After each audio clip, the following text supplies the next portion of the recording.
Russia aimed to crush Ukraine with two armies that formed the backbone of its ground forces. The 41st and 20th Guards Combined Arms Armies were deployed as the core of this plan. These units had been moved from front to front since the first days of the war.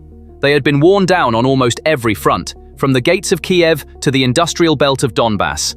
Rotations were short, and resupply had been intermittent for 2 years. The organizational charts were static on paper, but the depth on the ground was eroding. Ukraine entered these weary focal points from an unexpected place. It opened a window targeting the chain of command. It locked down 2 separate headquarters in the heart of Donetsk at the same minute. At that moment, the initiative left the table. The attack took place around 7:30 p.m. 5 jet-powered Peklo unmanned aerial vehicles descended on the area at low altitude and in a vertical dive. In this attack, Ukraine integrated not only its newly developed domestic missiles, but also Storm Shadow cruise missiles procured from the west. A series of explosions then rocked 2 separate points. It was clear from the outset that the targets were not chosen at random. The steep dive angle seen in video recordings, multiple hits, and virtually zero air defense response proved that this operation had been planned for a long time and prepared with a multi-point surveillance network. The first hit shut down the forward command node inside the Topaz facilities. The second salvo struck the division headquarters at the Donetsk Metallurgical Plant site. There was barely a breath of a gap between the explosions. The surrounding air defense layer failed to respond in the first minute. The first counterfire came after the explosions. The targets had already been destroyed by then. It was immediately clear that the targets had not been chosen at random.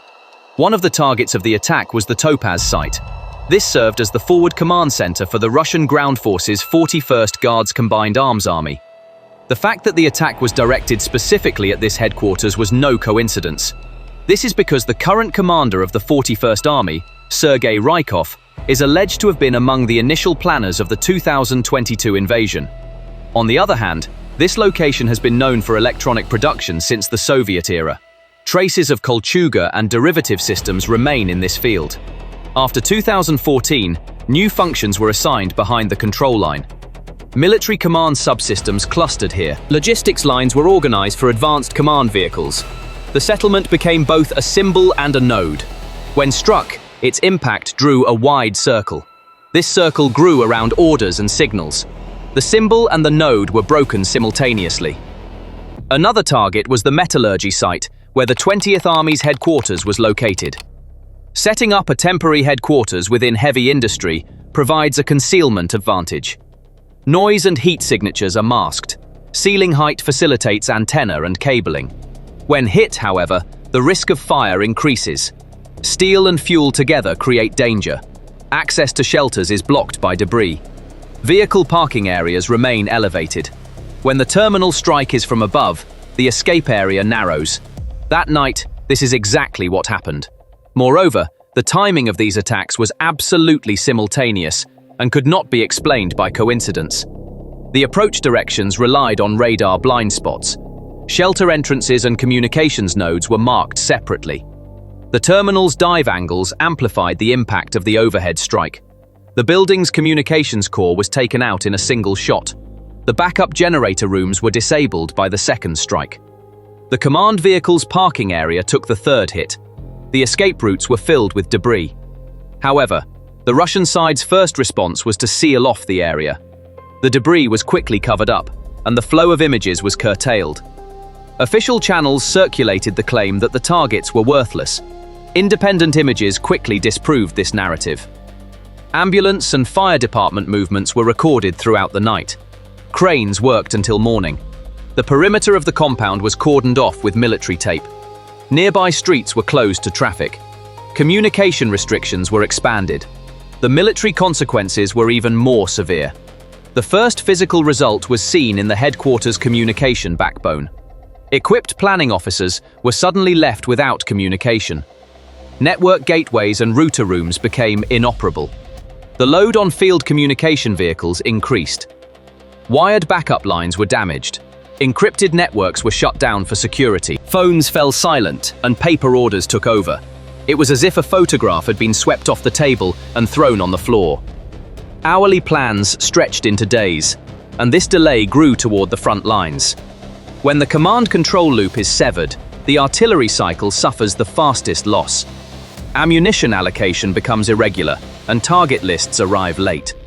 Batteries revert to their own observation, and effectiveness declines. Counter-battery fire hits the wrong window. The language between the forward observer and the artillery is severed. The evaluation time for UAV imagery lengthens. When target approvals are delayed, the window of opportunity closes. The departure times of logistics convoys are postponed. Wounded evacuation plans falter. Small delays accumulate into a large gap. The second major consequence was seen in maneuver plans. Wing pressures experienced a loss of coordination. Armored thrusts waited for reserve fuel. Tactical commanders were forced to make local decisions. Local decisions reduced risk appetite. Low-risk attacks produced low returns. Short window targets were missed. The phrase, "wait for the decision," lingered in the trenches. The tempo of operations shifted from hourly to daily. The enemy turned these gaps into opportunities. Meanwhile, there is a donation campaign for Ukraine by United 24 in the video description. If you want to take part in the fight for freedom, we are waiting for your support. Now let's get back to our main topic. The third consequence was psychological.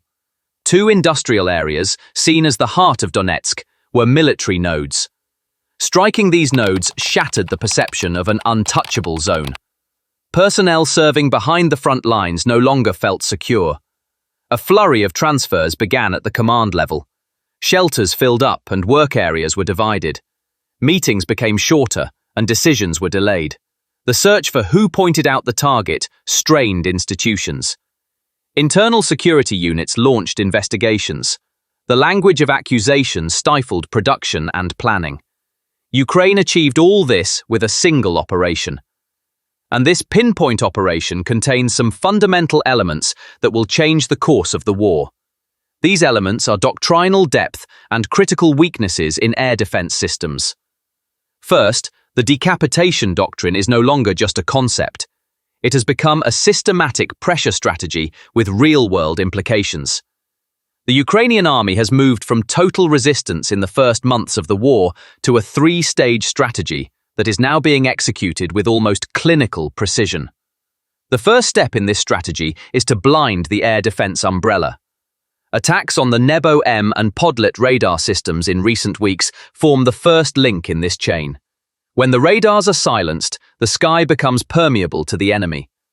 The second stage is to paralyze logistics. Ukraine has targeted Russian fuel supply systems across a wide spectrum, from the Prokhovka refinery in Belgorod to Tatarstan, and even the fuel infrastructure in Volgograd.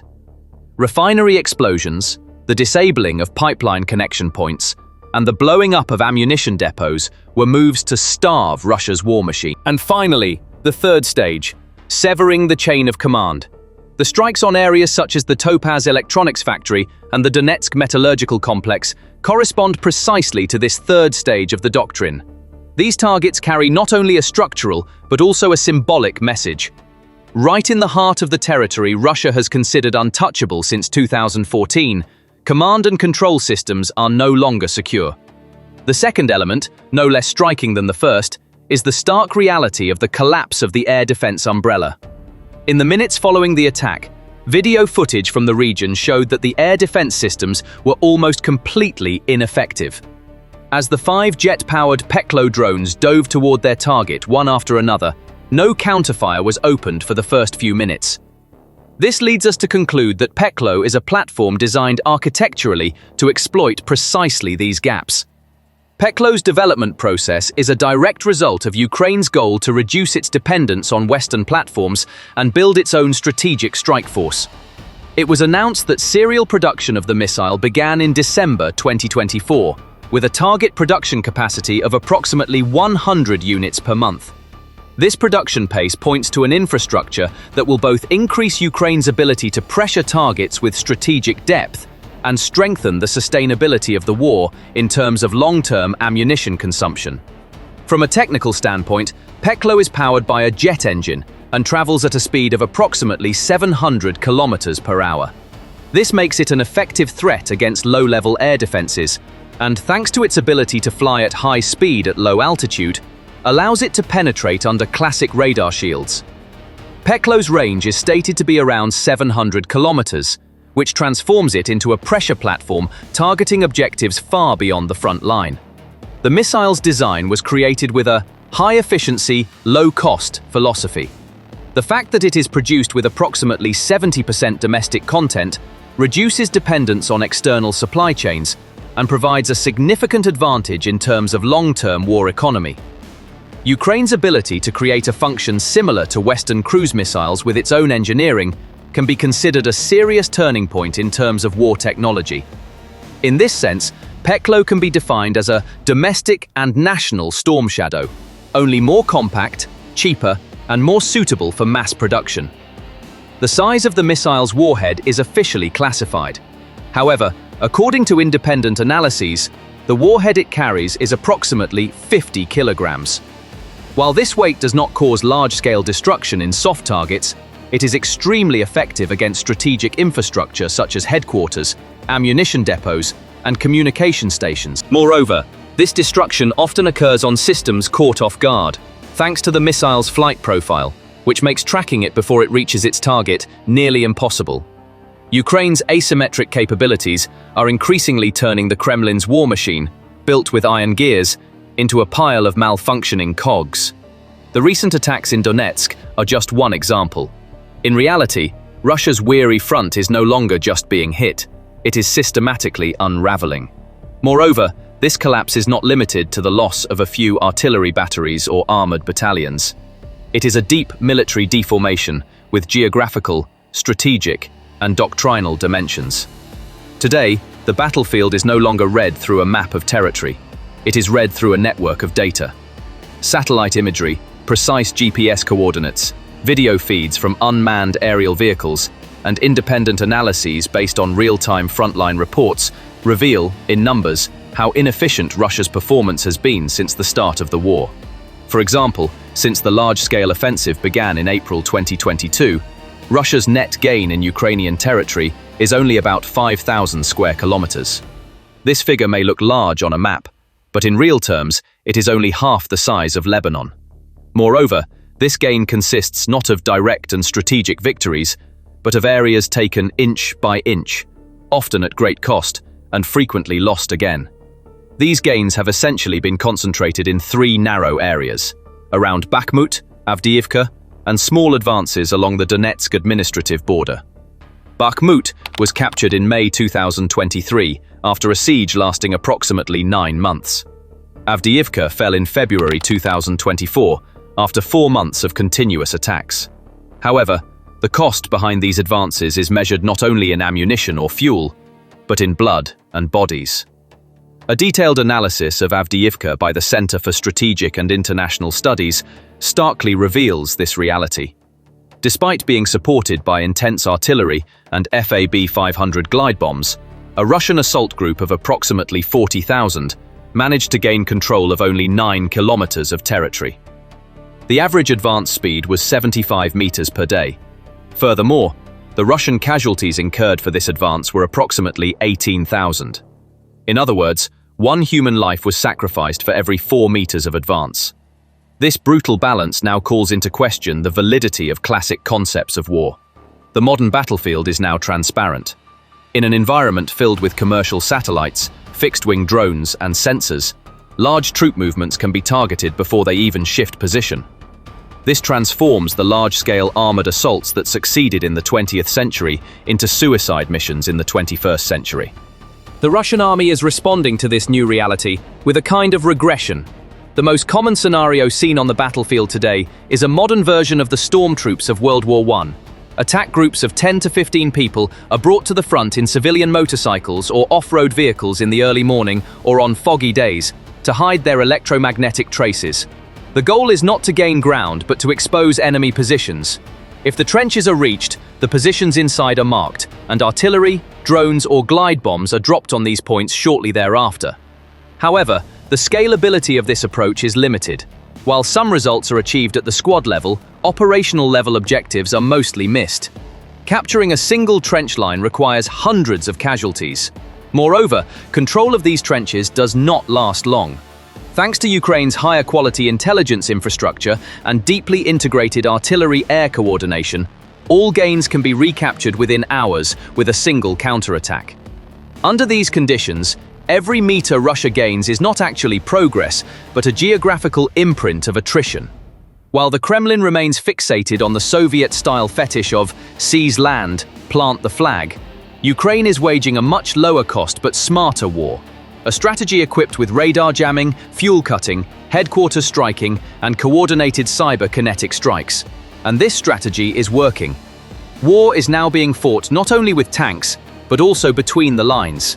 The mud of the front line is not just soil, it also bears the traces of plans, propaganda, and the initiative that Moscow has now lost. If you want to follow this war not just with numbers, but with strategies, human stories, and deep analysis, don't forget to subscribe to our channel, like this video, and leave your thoughts in the comments below. Remember, war is won not only on the front lines, but also in knowledge and awareness. See you soon.